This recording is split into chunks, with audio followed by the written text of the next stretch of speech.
When are enemies gonna learn not to leave explosive barrels lying around literally everywhere?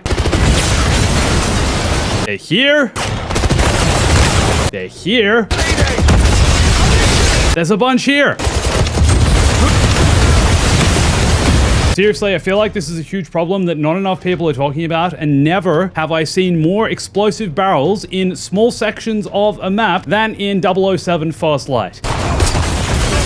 And that's part of why I love the look of this game. Feels like it's been forever since we've had a 007 game, especially a 007 action-packed third-person adventure, AAA, AA, new game that's developed, and I think it's only been a few years, but man, this looks like a return to the roots of the 007 franchise in gaming, but also a combination of Uncharted, of Splinter Cell, and of Hitman. Hey everyone, it's Andrew. I really didn't know what to expect when they said that James Bond was going to be 26 years old in this game. That seems extremely young for James Bond. This is his early years, him earning the title of 007. And this is also a different depiction of the character. He seems to have quite a different personality, especially to the most recent James Bond in Daniel Craig. But I think it's good different. At times, he does seem a little smug, a little arrogant, but that's part of the charm and appeal of James Bond. And I think the acting so far in this has been pretty fire. Well, what are we waiting for? There's that English sang-froid. Bonne chance, James. So I think we need to talk about the developer, IO Interactive, because for the past 2 decades plus, they have been absolutely nailing the Hitman series. Over the past decade especially, I've played Hitman countless times. I haven't made any videos about the Hitman games, but play them in my own time, and always just find myself getting immersed in Hitman's world of stealth. I don't think you could choose a more perfect fit, a more perfect developer to develop a James Bond game. And you can clearly see, especially in some of the indoor stealthy sections, that this game is heavily inspired by the Hitman games. They're taking the DNA of those and putting them in the James Bond context, adding to them with combat, with movement, with maneuverability, I guess. There's platforming elements. There's that sense of Naughty Dog where you're playing through a linear narrative. You're not necessarily just going to assassinate one target. But before we go on, I really do think we need to address the elephant in the room. And if you watched the reveal of all the gameplay, and if you're watching this gameplay now, you're probably noticing something is suddenly up, and that's the frame rate. In fact, it's down, it's not up. The frame rate is down. There's a problem with the frame rate. And I just want to go ahead and say that I think it's quite bold and impressive that they put this gameplay out. This is a 30-minute reveal, and it's so ridiculously obvious that there is a huge frame rate issue here, and yet they still decided to publish this. To me, this says that IO Interactive has the confidence that they will be able to fix this by the time of release in March 2026. They're confident enough in the game they're making, the mechanics they've developed, and with what they're trying to achieve here, that they can fix this, that the frame rate is going to be something that's smoothed out by the time of launch. So credit to them for taking the plunge, releasing this gameplay to the public, and not worrying too much about the poor technical performance. Instead, they know we'll forgive them because of the amount of explosive barrels they've given us.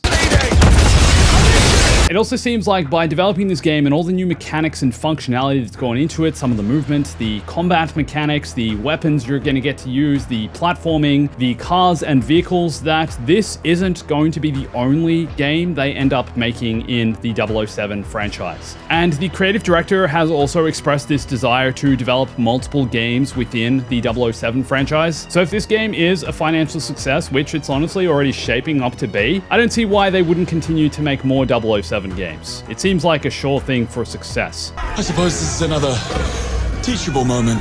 Now, I personally think that in addition to Hitman and the Uncharted series, they're also taking a lot of inspiration from old James Bond games. I know when people say James Bond game, everyone thinks of GoldenEye, the 1997 first-person shooter classic. I feel like if you were born in the 90s or grew up in that era, everyone had played this game. But the game I'm getting a mad throwback to with this gameplay is 2004's Everything or Nothing. That game, for all those who don't know, had this insane motorcycle chase level where your motorcycle could literally shoot flames out the side. The sense of speed you had in this mission, chasing down these motorcycles, these trucks, was just something so unique, and this was just one mission in the entire game. But I'm really getting a sense and vibes of this in the car chase sequence in First Light. The set piece of actually having to chase down 009 in this sequence, the destructibility of the environment, destruction physics are back in a James Bond game. Buckle up.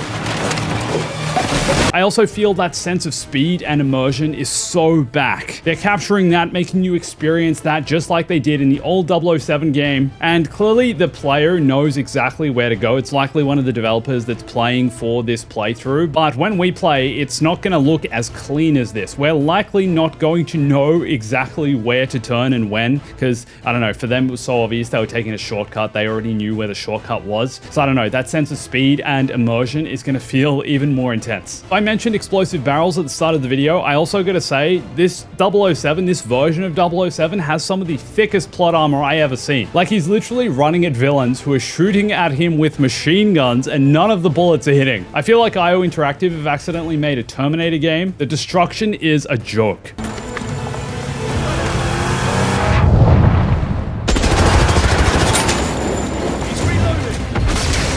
Now, stealth is going to be a huge part of this game, and infiltrating certain sections of the map of the mission are a huge part of your playthrough. I think we need to address what is kind of controversial here, or just hilarious, is that James Bond, in this playthrough, he lights this fire just to distract this guy who's standing right in front of him, and then jumps over the railing as if the guy didn't see him jump over the railing and he's hanging off the edge. The guy who said he can't come in because he doesn't have his pass and then is just watching him like walk around the entire time. Better go and get my ID then, if you want to catch your bellhop. Doesn't the guy think it's a little sus that James Bond hasn't gone back to his car to get his pass to get in here, and instead is just like loitering around, looking at the staff area, looking around the corner, and being super sus, man? The same thing happens in the Hitman games. No one's hugely suspicious of you until you do something that's mega sus, like, I don't know, punch someone in the back of the head. And I know stealth is a challenging thing to achieve, and there's only so much realism they can create in a video game environment like this. Like, bro, we can see you right there. Also, as he climbs over all of them, obviously they'd be able to hear him. Everyone's just like looking up. Oh, hi up there. What are you doing, bro? Oh, nothing. I'm just trying to sneak into the base. All right. Carry on. Even when he's in the bushes, he like walks behind this guy who's sitting on the bench. I'm pretty sure you'd be able to hear if someone was in the bush right behind you, rustling through the bush. Think it's like an animal or something. You'd be like, what the heck is in the bush behind me? I get it. It's a game. You gotta forgive it in these areas. You gotta give it a bit of a free pass. This is how stealth works in video games. Now, I really do like that they're also highlighting there are multiple ways to achieve your objective. In this example they provided, you need to find yourself a camera so that this person lets you through security. And they're showing us that there are 3 separate cameras you can actually collect from around the environment, acquiring these in different ways, having to use different kinds of stealth. But then they also show that there are other ways of getting into the out of bounds section apart from overhearing this conversation where this woman needs a photographer. You can do it the old fashioned way, sneak your way through security, or literally just go in full blunt force trauma. Attack everyone who moves in your way. Having been discovered, Bond will need to rely on more than wit and charm to contain the situation. And you'll survive because you're James Bond and you have the thickest plot armor I've ever seen in a video game. Pretty cool though, something that is inspired by Hitman but is certainly evolved in 007 is the way you're able to use your environment as a weapon around you. The first way to do this, I think is worth mentioning, is explosive barrels. With quick thinking, everyone's favorite video game mechanic. Why bother aiming at the person when you can shoot the explosive? A million times more fun. But other examples, you can shoot chandeliers which will fall on your enemies, shoot the gun out of your enemy's hands, disarming them, but then you can also weaponize tables, cupboards, bookcases. You can throw enemies into walls. The melee combat seriously looks fast, smooth, agile, and I think will look much better once they actually fix the frame rate. But in melee combat, there seems to be a lot of emphasis on you actually throwing your enemies around, like throwing them into the environment and then using the environment to end them. In this example, you can literally throw a billiard ball at your enemy, which knocks them out.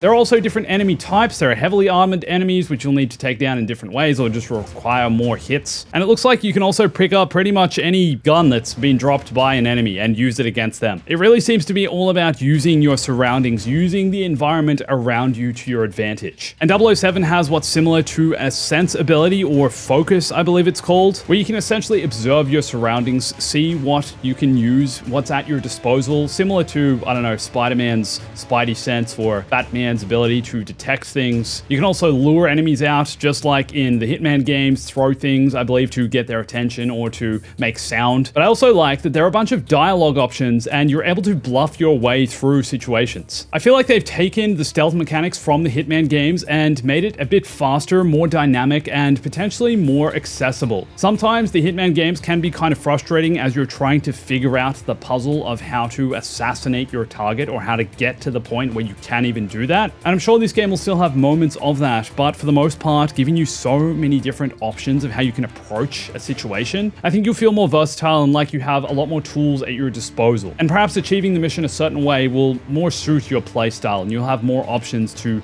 choose how to play. You know me, shoot first, ask questions later.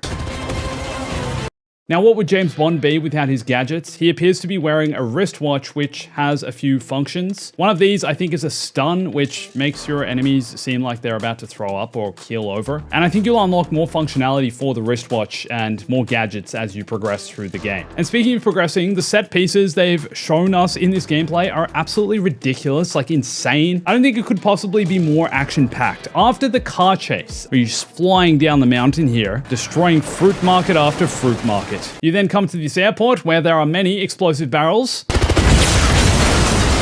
And then chase the plane that's taking off on a truck, jump from the truck onto the plane, and then once you're on the plane, you hack into the plane's flight controls and are able to tilt the flight side to side, which helps you crush enemies using the ship's cargo. Then you jump out of the plane without a parachute and have to get yourself a parachute from one of the other falling villains. I don't think every mission is going to be this absurd, but man, this is ridiculously action-packed. It's giving me serious Uncharted vibes, but taking it to a whole nother level. And with these set pieces, the game is telling us an entirely original origin story for James Bond. The game is essentially about his initiation into the MI6 00 program. He previously trained in the Navy and now is a young recruit in the MI6 and is brash and reckless, but that's why we like it. All the classic James Bond characters are here as well. There's M, there's Q, there's Moneypenny. What's interesting as well is from the trailer and from this gameplay, we're not really seeing the sexy side of the 007 franchise. James Bond just picking up babe after babe, but surely they'll introduce that as part of this. It's part of his initiation, his origin story. Maybe he wasn't such a player back when he was in his 20s. I don't know. Seems like he always was though. Surely soon we'll see his shaken, not stirred side. It's also interesting, I think, that parts of the game are definitely going to be a lot slower paced. Like the introduction to this mission, I was like, wow, you're just literally the driver and you're driving the other MI6 agents up to this location. You're taking it slow. There's no action yet. There's just a bunch of waiting around. And I like that change in pace. I don't know. Watching this today, I was watching it on my TV on the YouTube app, and I was just like, I feel like I'm watching a movie, a James Bond movie, and that's such a credit to this. It feels like this mission is setting up something much bigger. There's those Uncharted vibes, similar thing, where things kind of start slow and then escalate as the mission progresses. But also in this sequence, each of the characters had their own personality. You think if I sold a kidney, I could afford to stay for a night? I think I have. Stayed here, I mean. A wedding back in 22. Doesn't sound like something you'd forget. Also, just gotta say, apart from the frame rate issues, visually, this game does look stunning. They're certainly going all out with the explosions. Another few things I noticed, enemies seem to react to where you shoot them. For example, here, 007 shoots this guy in the leg and he stumbles like he's being shot in the leg. I think that's important to note. Not all games achieve this. Even when he lights up the next guy, the guy's like moving side to side as he's being shot in the chest. It feels realistic. It feels immersive. That's what we want. Another really cool mechanic, if you run out of ammo, you can throw your weapon, your gun at the enemy, which kind of stuns them or makes them stumble for a second, and then you can move in for a melee attack, kill them, take their gun, and continue on your way, searching for more explosive barrels. I feel like we should just count the amount of explosive barrels that are in this trailer and then the amount that are going to be in this game, because I have a feeling that they're going to set the record for most amount of explosive barrels in any game ever.